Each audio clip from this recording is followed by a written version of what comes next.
July 7, 1944. Saipan, Mariana Islands. Private Guy Gabaldon stands at the entrance to a dark cave, alone. Behind him, 8,000 Marines fight for their lives. In front of him, somewhere in that cave system, hundreds of Japanese soldiers wait with rifles, grenades, and bayonets. His sergeants told him this was suicide. His buddies said he was insane. The entire U.S. military doctrine said you never, ever do what he's about to do. But Guy Gabaldon learned something as a kid that the U.S. military didn't teach. Something his Mexican-American family couldn't give him, but his Japanese foster parents could. He takes a deep breath and walks into the darkness, unarmed, alone. What happens next will make him capture more enemy prisoners than any other single American soldier in World War II. Over 1,300 enemy soldiers, one man, one crazy childhood gift. This is how it happened.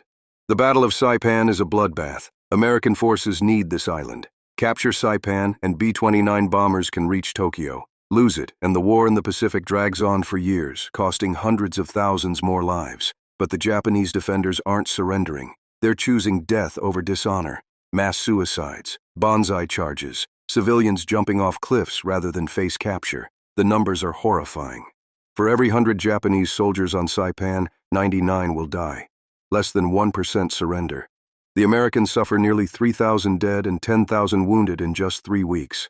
And hiding in Saipan's vast network of caves are thousands more Japanese soldiers and civilians. Rooting them out means sending Marines into dark tunnels where every corner could hide a grenade, a machine gun nest, or a soldier with a bayonet. The standard American tactic: flamethrowers and explosives. Burn them out or seal them in. It's brutal, it's bloody, and it works. But there's another problem. Among those cave dwellers are Japanese civilians, families, children.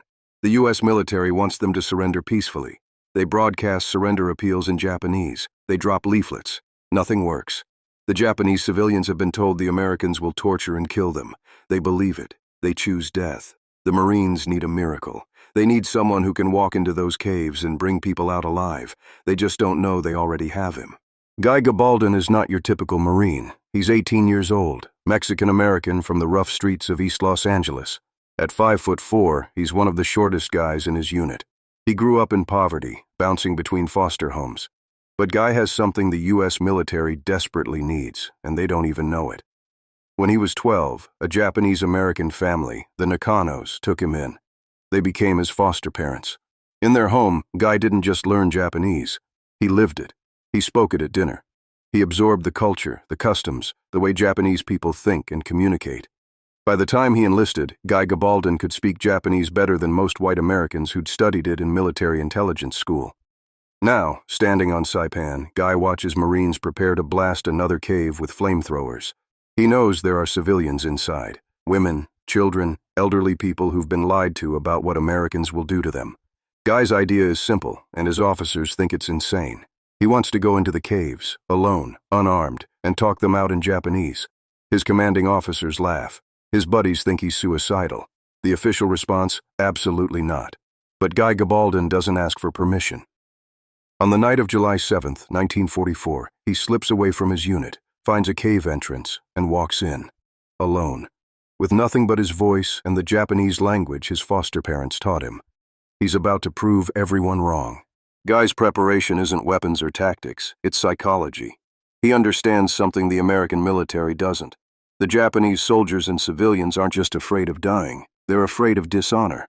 They believe surrender means shame worse than death. But Guy knows the key. It's all about how you present the option. He doesn't study military manuals. He remembers conversations at the Nakano dinner table. The importance of respect. The concept of saving face. The way authority works in Japanese culture. Guy realizes that if he walks in as a conqueror, they'll fight to the death. But if he walks in as someone who speaks their language, understands their culture, and offers them a way to surrender with dignity, maybe they'll listen. He also knows he can't look threatening. No rifle, no grenades, no flamethrower. Just him, alone, speaking Japanese. The night before his first attempt, Guy doesn't sleep. He rehearses the words in his head, the phrases his foster mother taught him, the respectful forms of address, the way to show he's not there to humiliate them. He knows this is dangerous. If they shoot him on sight, no one will even know what happened. But Guy Gabaldon has spent his whole life being underestimated. The Mexican kid from the barrio, the shortest Marine in the unit, the guy who grew up with Japanese foster parents and caught hell for it back home. Now, all those things that made him different, all those things people mocked him for, are about to become his superweapon. He waits for darkness. Then he moves. The cave is pitch black. Guy's heart pounds so loud he's sure they can hear it. He calls out in Japanese, not aggressive, respectful, the way you'd address an elder at the Nakano family table. I am American. I speak Japanese. I do not wish to harm you. Please, let us talk. Silence. Then shuffling. Whispers in the darkness. A voice responds in Japanese. Cautious. Suspicious. Why do you speak our language? Guy explains. His foster parents. His time living with a Japanese family. He tells them he understands their fear, but the war is ending. Dying here serves no purpose. There is no shame in choosing life. The conversation goes on for 20 minutes. It's not a negotiation. It's a bridge. Guy isn't trying to dominate them. He's offering them a path where they don't have to choose between death and dishonor. Finally, movement. A Japanese soldier steps into the dim moonlight at the cave entrance. Then another. Then another. That first night, Guy Gabaldon walks out of that cave with 2 Japanese prisoners. His officers are stunned. How did you do this? Guy just grins. I asked nicely. But he's not done. Not even close. Over the next few weeks, Guy repeats the process, again and again. Sometimes he brings out 5 soldiers, sometimes 10, sometimes 50. He refines his technique. He learns that bringing out 1 soldier first, then sending him back in to convince others, works even better. He uses captured soldiers as interpreters for the civilians. He adapts, improvises, perfects his method.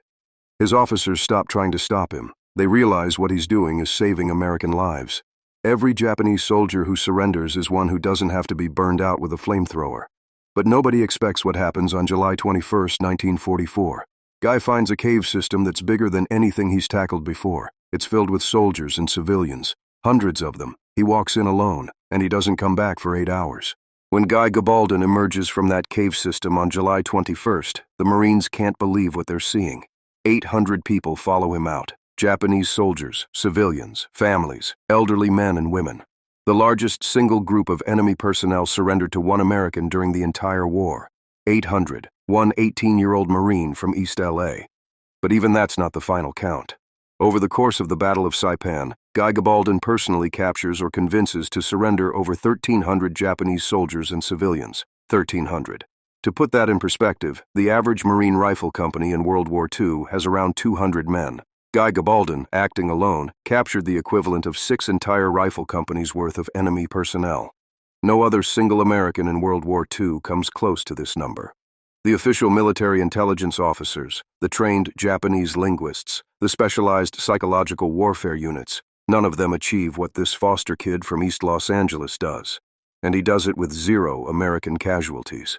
Every person he brings out is 1 less grenade, 1 less bonsai charge, 1 less cave that has to be incinerated with flamethrowers.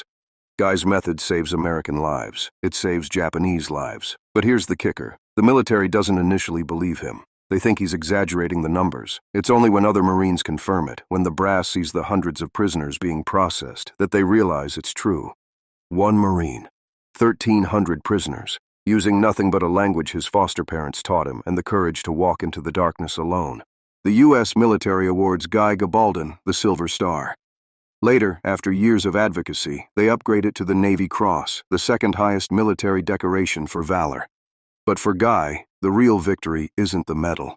It's the lives saved. 1,300 enemy personnel who went home to their families after the war, instead of dying in a cave. Dozens, maybe hundreds of American Marines who didn't have to fight those battles. Families on both sides who got to see their loved ones again. All because a Mexican-American kid from East LA had Japanese foster parents who taught him their language and culture. Guy Gabaldon's story becomes a Hollywood movie in 1960, Hell to Eternity, though they whitewash the casting, something Guy himself criticizes later. His method, going into caves alone to talk out enemy soldiers, becomes studied by military psychologists. The power of cultural understanding, the importance of offering surrender with dignity, the value of language skills in warfare. Today, when we talk about winning hearts and minds, when we discuss cultural sensitivity in military operations, when we train soldiers in foreign languages and customs, we're talking about what Guy Gabaldon proved on Saipan, that sometimes the most powerful weapon isn't a gun or a bomb. It's understanding, respect, and the courage to walk into the darkness armed with nothing but words. One Marine, 1,300 lives saved, all because of one crazy gift from his foster parents.